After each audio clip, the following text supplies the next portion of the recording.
There's an article out there in the internet sphere complaining about how Star Wars and Dungeons and Dragons still have problematic lore that has to be cleaned up, and I'm not talking about that.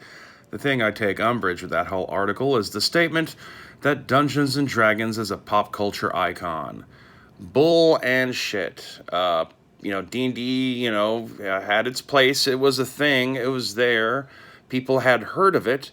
But in its heyday, I was not something at all that you would call pop culture in the way that Star Wars is pop culture, because that would imply that it would have to be popular amongst the greater culture.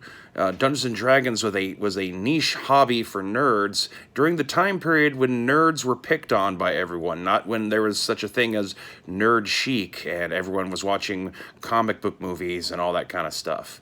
We're looking back at that time period, either with rose-tinted glasses or just cynically just trying to distort details a little bit so that you could potentially create the impression that your brand that you're trying to sell is worth more than it is by making it out to be some sort of pop culture icon.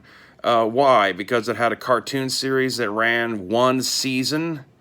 I mean, Thundercats is more of a pop culture icon on those terms.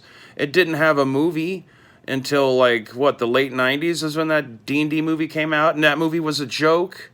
It wasn't until years later that it develops any sort of, cult following as being, a good, bad movie. And even then, I'm not really sure if it's a good, bad movie. It's certainly a bad movie. It's direct-to-TV sequels. These things do not a pop culture icon make. That's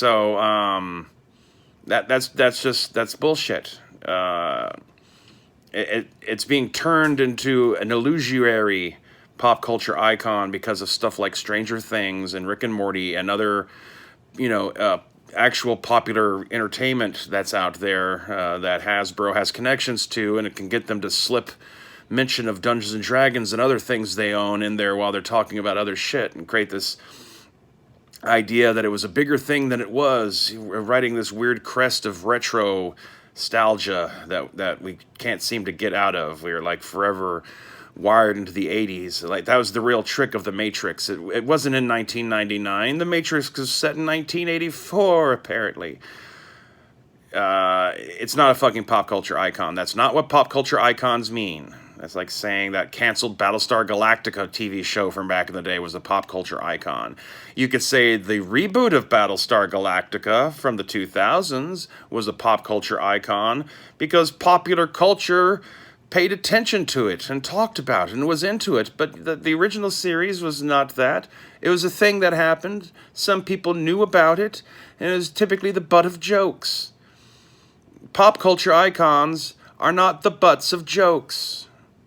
And so let's be serious here about what's going on. Any article that leads off trying to convince you of anything about what needs to be done with Dungeons and Dragons or any other role-playing game that leads off talking about how it's a pop culture icon, well, you already know they're full of shit, so why even bother reading it and listening to the rest? Stay waspinated.